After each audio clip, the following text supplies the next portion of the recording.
Hello and welcome to this edition of Connected Thinking podcast in association with the NLA. I'm joined today by Nikki Dibley, who's a Senior Development Executive at Helical and also the Vice Chair of the CPA, due to be the Chair next year, I believe. Indeed. Thank you for joining me, Nikki. Thank you for having me. I thought today what we would do is focus on whether London has an office crisis. And we really want to focus on that office market. I think taking into account what happened post-Brexit with lockdown, global financial crisis, if you want to go back that far, and there were vulnerabilities in the market.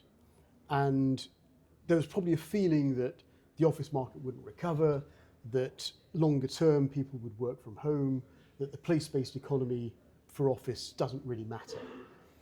Actually, I think we've been proven quite wrong on that. We've seen footfall in the West End now far exceeding pre-lockdown levels. The city's also back in vogue. Businesses are growing their head counts, and certainly the market temperature seems to be quite healthy for office.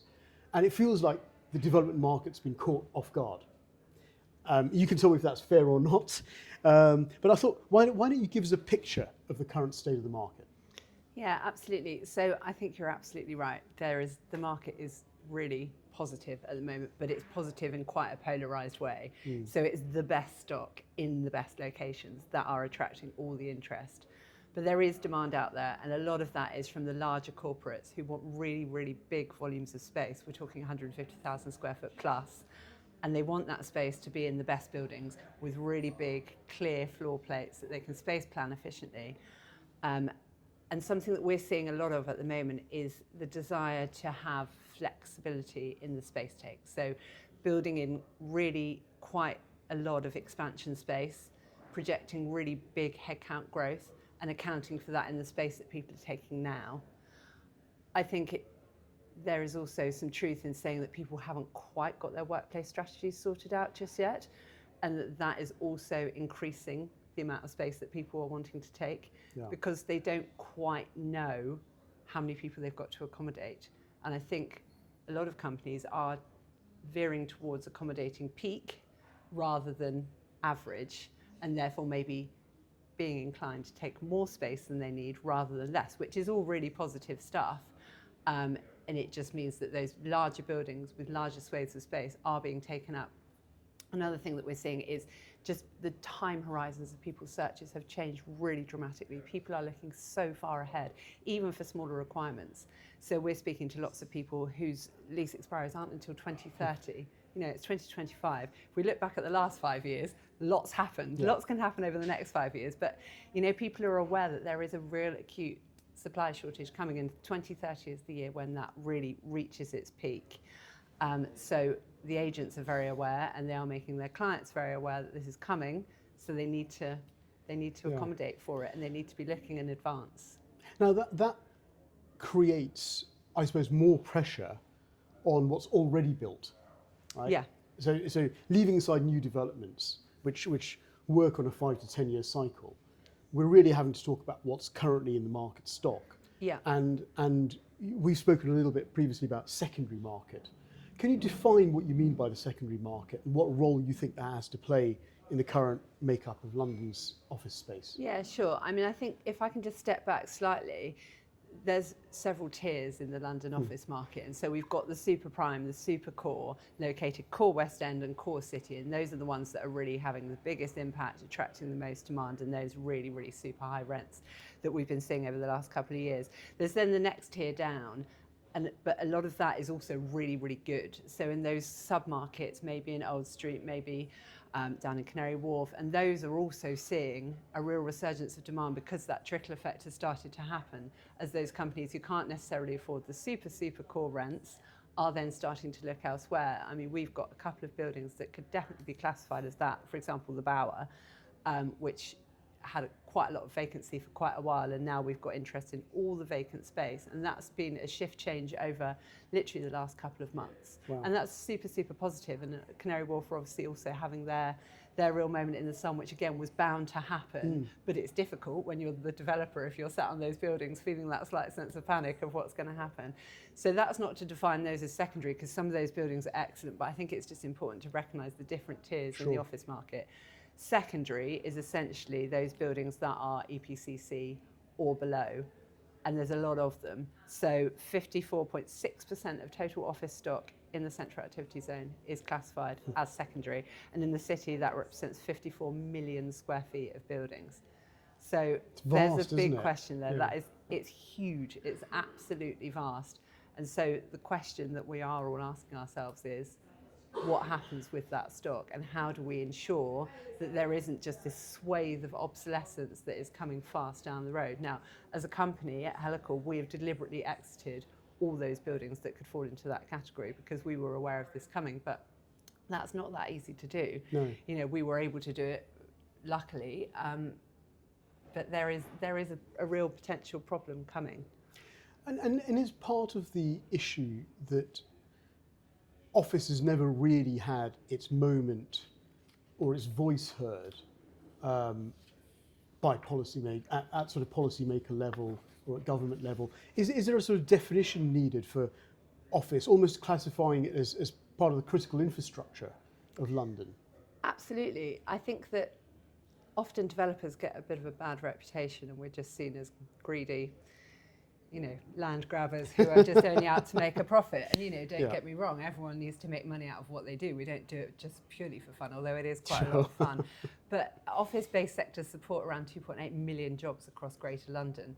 And it's not just about supporting those jobs. That's about half of the capital's economic output. So that has a huge national implication. Also, all of those office jobs support functions on the high street and functions in the supply chain. So every 100 office jobs supports roughly 40 jobs in supply chains and about 18 jobs on the high street. So it all has a trickle-down effect. The office market is a real central driver of the London's economy and the nation's economy.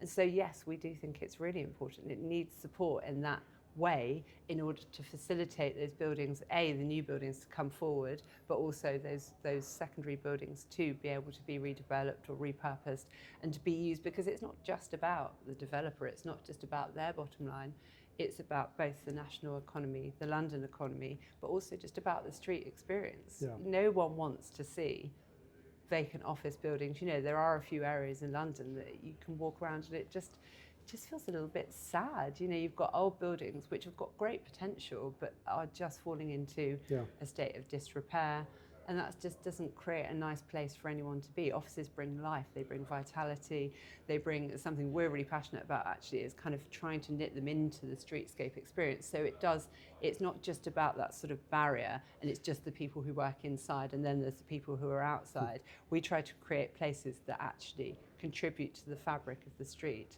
both visually and actually permeably. I mean, I think if I take on the hat of policymakers for a moment, and we have a housing crisis in the UK, we have a housing crisis in London.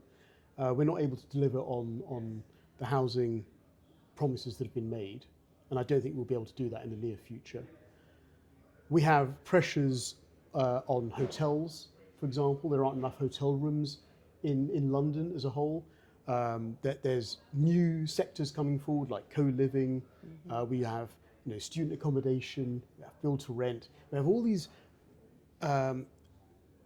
parts of the puzzle that create the ecosystem of London, London's built environment. And offices are part of that. Absolutely. What do we say to policymakers? What message can we send to policymakers that will help the office market relieve some of that tension? I mean, the numbers you've given are quite scary on what the demand is and what the need is. How can policymakers juggle this, do you think?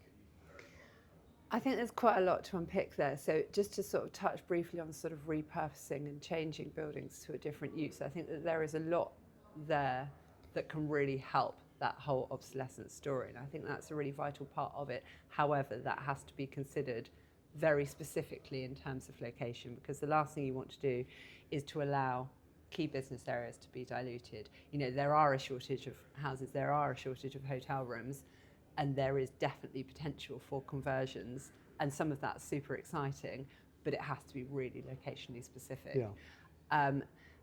In terms of wider policy changes, I mean, we're all abundantly aware that the key issues facing developers are those of viability. I mean, they are huge. It's just really, really tough because everything's got more expensive. Materials have got more expensive.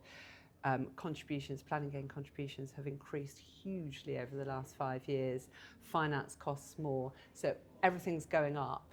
You know, buildings valuations have actually come down just because of the wider economic circumstances. And so everything just becomes that bit more difficult financially, but then also in terms of regulation, things have slowed down massively. So there has been a marked slowdown in major planning consents, and levels are down 54% between 2013 and 2023, which is ironic when you consider that there's a supply shortage, or maybe that's the reason for the supply shortage. Yeah. And so it's about collaboration, it's about working together and having that shared desire, kind of going back a little bit to what we were saying before, realising that this isn't just about the developer's bottom line, but that this is accretive to everyone. And so working together as the statutory authorities and the developers so that we're all delivering what we need to be doing. Now, you know, we're not here to kind of bash anyone, and certainly what I'm experiencing with the City of London in particular is a real desire to do that, you know, to listen and to engage with developers. We've had recent roundtables on the forthcoming supplementary planning documents, which is great because it's about the city reaching out to a really broad section of developers and saying, what can we do? How can this work? You know, what should we be considering in drafting these really important pieces of legislation? And that's brilliant. That's exactly what should be happening. And working with the city to try and work out how can we potentially streamline planning applications, because, you know, they are vast. The amount of documentation that you need to put together is just phenomenal, and that kind of has an impact at both sides, because not only is it taking an awful lot of time as a developer to be able to do that, it's a lot of fees for all your consultants, but then what you're producing is this unwieldy stack of information that then the city have to read, and so they have to divert time and resource, or devote time and resource to reading that and to processing it, which then slows down the whole process. So then that frustrates everyone. So that's another thing that we're really working hard on at the moment is there a way to streamline some of these things so that it's easier on both sides? And actually what we end up with are more consents coming through, more buildings coming through, and not having that kind of stagnation period where sites are sort of sat there in hiatus waiting for something to happen. And that's not good, because if you've got investors, you know, that's it, or potential tenants, you can't find yourself in those situations where you've not got certainty of delivery. So it's that collaborative approach, I think, is really important, and that's what we've really got to work towards in a really meaningful way. I mean, I suppose a very key policy that plays a major part in the process for approving retrofit is sustainability. It's the climate and the carbon policies that local authorities put in place. Under the London Plan, under the NPPF, under the London Plan, the local plans have a lot of focus these days on sustainability, carbon optioneering and so on. How do you think we sort of square that circle, if you like, on the need, the really critical need of ensuring that our buildings are sustainable, that we minimise loss of embodied carbon and maximise operational efficiency, alongside the market demand that's there to get these places up to spec and occupied as quickly as possible? How do we balance that, do you think? I think it's a really difficult question. I don't know that I necessarily have all the answers, but I think it's about taking that really proactive approach to it and taking a sensible, balanced approach to all of this, because we all want to maintain the environment. You know, that is the number one. Construction has a huge impact on the environment and in terms of carbon emissions. And so, you know, we as a company set ourselves really stringent targets.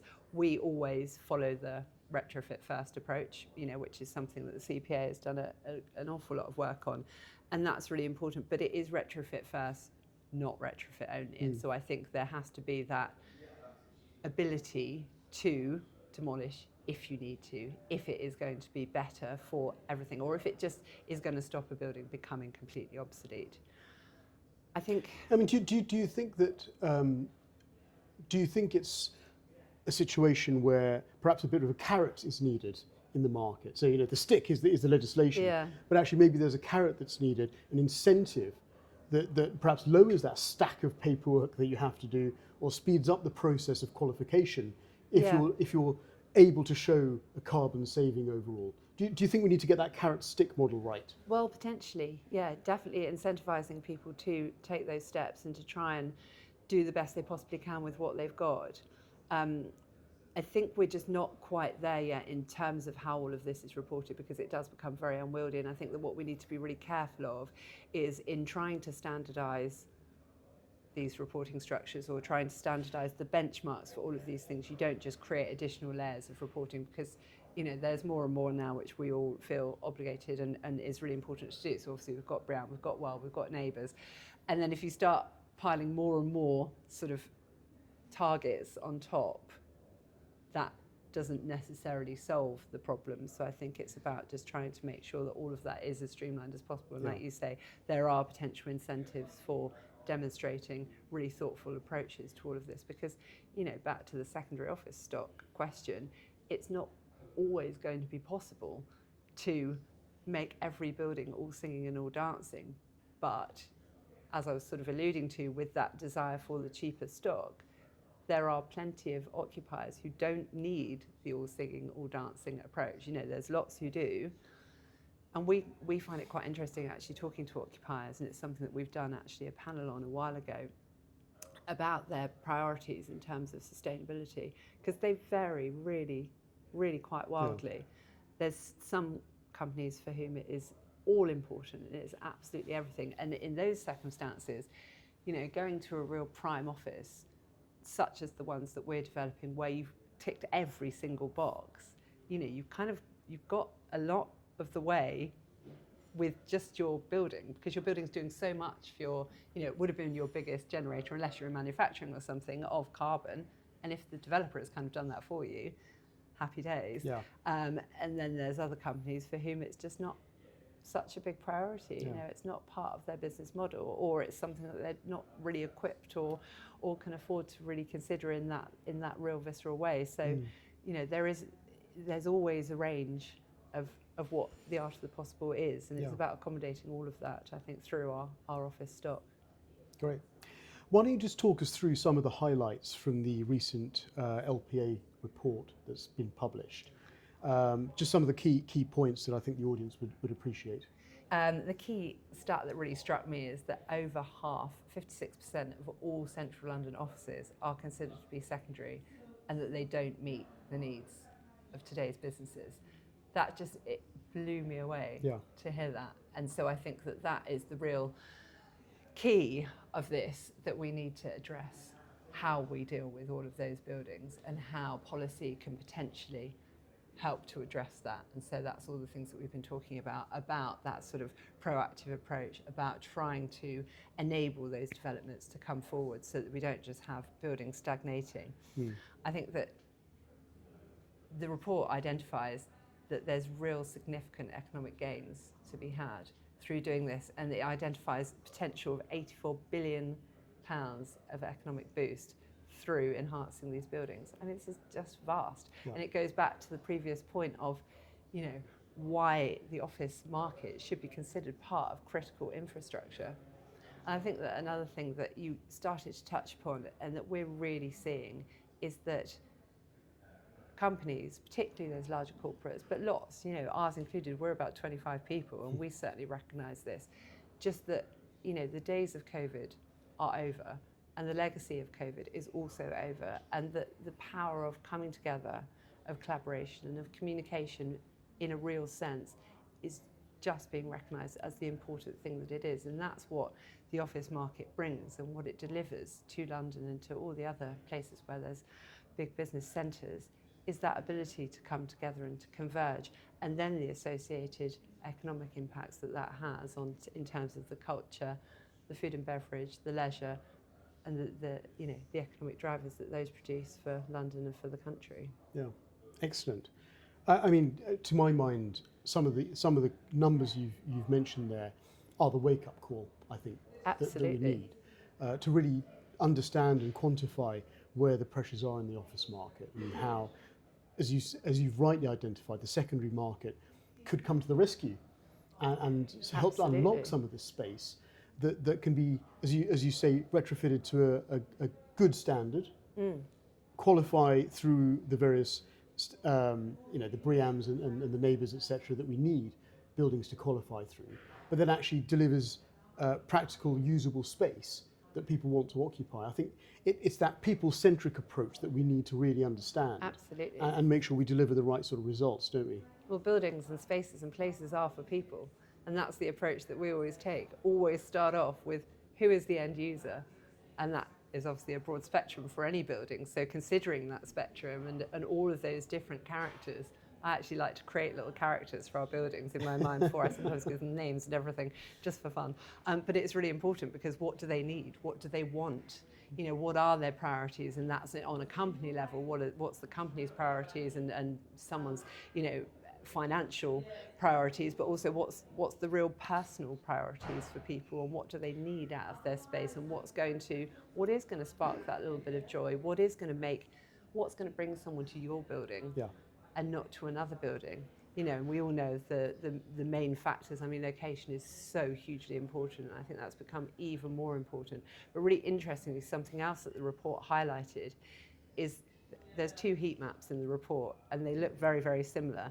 One is the volume of lettings over recent times, and they are all focused around the Elizabeth Line nodes, or really, centric around those areas. Obviously, it's not all about the Elizabeth Line, but it is really important and a real critical bit of infrastructure. But then there's another heat map identifying all the secondary office stock, and it almost looks the same. Right. So, is this a crisis or is it an opportunity? It's kind of both. But it has to be, in order to make it an opportunity, it has to be able to be an opportunity. Yeah, and it needs to be defined, which I think the report helps us do, doesn't it? Absolutely. Which is great. Yeah. Well, Nikki, thank you very much for joining us today. You're very welcome. I've certainly learnt a lot, and as you said, hopefully we can turn this crisis into an opportunity. Quite right. Let's end on a positive note. Exactly. We like positivity. Exactly. So thank you for joining me today. You're very welcome. And thank you for informing the audience about your thoughts on the office market in London. Thank you for having me. Thank you.